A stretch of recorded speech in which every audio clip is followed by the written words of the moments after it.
सुप्रभात बच्चों।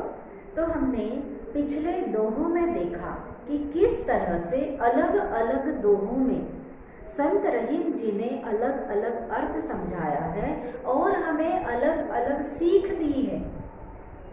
तो अब हम आगे देखेंगे कि रहीमन देखी बड़ेन को लघु न दीजिए डारी, जहाँ काम आवे सुई कहाँ करे तलवारी।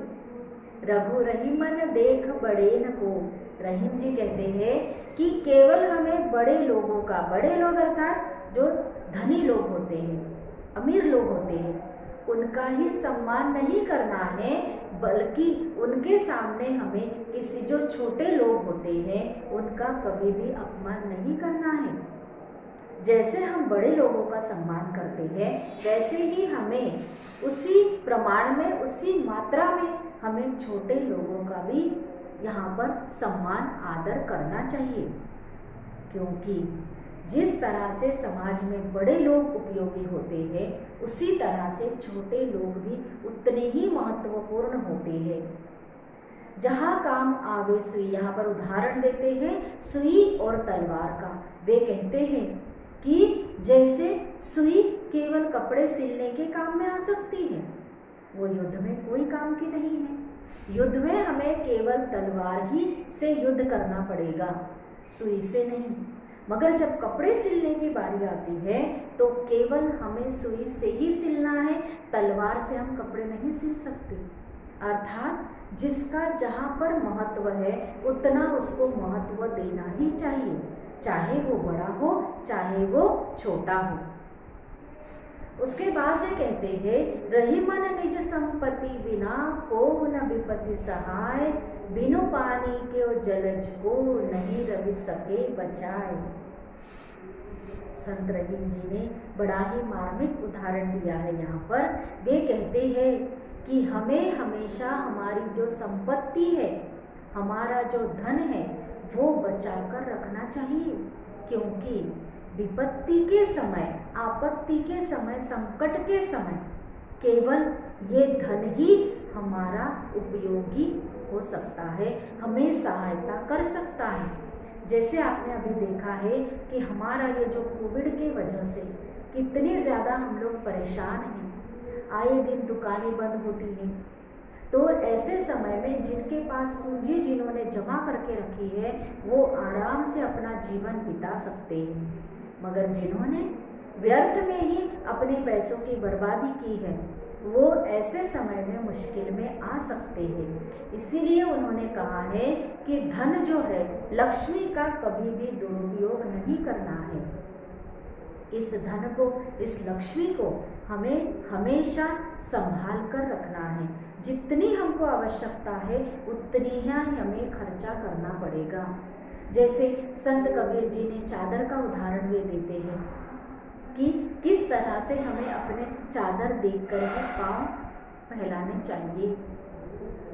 तो उसी तरह से जेती लांबी सोर, वे कहते हैं कि जितनी लंबी चादर है उतने ही हमें पाँव पसारने चाहिए। ऐसे ही यहाँ पर रहीम जी भी कहते हैं कि हमारे विपत्ति के समय केवल हमारी संपत्ति ही हमारी सहायक होती है। जैसे अब उन्होंने उदाहरण दिया है कमल का। जैसे सूर्य के बिना कमल का कोई अस्तित्व नहीं है। जिस तरह से उसे कीचड़ और पानी की आवश्यकता होती है उसी तरह से सूरज की किरणें उसके लिए बहुत महत्वपूर्ण होती है। उसे जिंदा रखने के लिए, उसे खिला हुआ रखने के लिए, कमल का फूल खिलने के लिए सूरज की किरणें भी उतनी ही आवश्यक होती है। उसी तरह से रहीम जी कहते हैं कि हमारे विपत्ति के समय जैसे हम धन के बिना, संपत्ति के बिना जीवित नहीं रह सकते हैं, जैसे कमल भी पानी के साथ साथ उसे सूर्य की किरणें, सूर्य की ऊर्जा जो है वो जिंदा रखती है, वो खिला हुआ रहता है। रहीमन पानी राखिए, आखिरी दोहे में वे पानी का महत्व समझाते हैं कि रहीमन पानी राखिए, बिनु पानी सब सून, पानी गए न उबरे मोती मानुष चून। वे कहते हैं कि हमें हमेशा पानी को सहेज कर संभाल कर रखना चाहिए। ये हमें सभी बताते हैं और ये बहुत ज़रूरी भी है। आज के आज के युग में पानी को सहेज कर रखना, क्योंकि जैसे जैसे धूप काला आते जाता है, जैसे जैसे धूप बढ़ती है, वैसे वैसे पानी की कमी होने लगती है।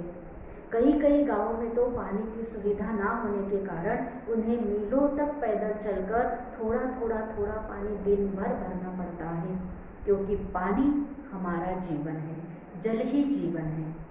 इसीलिए पानी के बिना हम जिंदा नहीं रहेंगे। जैसे खाना आवश्यक है, वैसे पानी भी आवश्यक है।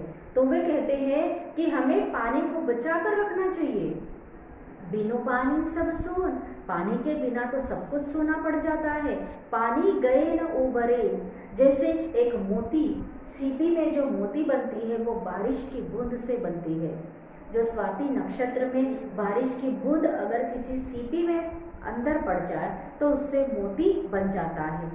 तो मोती बनने के लिए भी बारिश जरूरी है। उसके बाद मानुष इंसान के लिए पानी का यहाँ अर्थ बताया है उसका आत्मसम्मान। मोती के लिए उसका अर्थ बताया है उसकी चमक। मोती अगर चमकीला ना हो तो कोई उसे खरीदेगा नहीं। ऐसे ही अगर इंसान के लिए उसका जो आत्मसम्मान होता है वो बहुत ही आवश्यक होता है, क्योंकि बेशर्मों के तरह, लाचारों के तरह जीना कोई जीवन नहीं होता है। चून, आटा, चून अर्थात आटा। आटा जब हम गूंथते हैं तो आटा गूंथने के लिए पानी डाला जाता है। सूखा आटा नहीं खाते हैं हम लोग, नहीं खा पाएंगे। उसके लिए आटा गूंथने के लिए, रोटी बनाने के लिए भी पानी की आवश्यकता होती है। तो इसीलिए इस आखिरी दोहे में रहीम जी ने कहा है कि हमें किस तरह से पानी को बचा कर रखना चाहिए। पानी का महत्व, पानी हमारा जीवन है, और अगर पानी ना हो तो पूरा संसार यहाँ पर तड़प तड़प कर मर सकता है, पूरा संसार सूना हो सकता है। इसीलिए पानी बहुत ही ज़रूरी है। तो बच्चों, इन सारे दोहे में, पहले दोहे से लेकर आखिरी दोहे तक, उन्होंने हर एक दोहे में बड़ा ही व्यापक अर्थ बताया है, विस्तृत अर्थ बताया है, जो कि हमारे लिए बहुत आवश्यक है, बहुत ज़रूरी है। हर दोहे से हम उनसे कुछ न कुछ सीख ले सकते हैं और हमारे जीवन में वो अपना सकते हैं। तो हमारे जीवन परक जो मूल्य है वो मूल्य यहाँ पर संत रहीम जी ने बताए हैं, और इन मूल्यों का अगर हम आचरण करें, अगर हर इंसान इन मूल्यों का अगर आचरण करे, इन बातों को अपने जीवन में अगर वो अनुकरण करे, तो उसका जीवन बहुत ही अच्छा बन सकता है, वो एक अच्छा इंसान बन सकता है, अच्छा नागरिक बन सकता है। तो इन छोटे छोटे दोहों में संत रहीम जी ने ऐसे विस्तृत अर्थ हमें समझाया है जो हमारे लिए, हमारे जीवन के लिए आवश्यक है। धन्यवाद।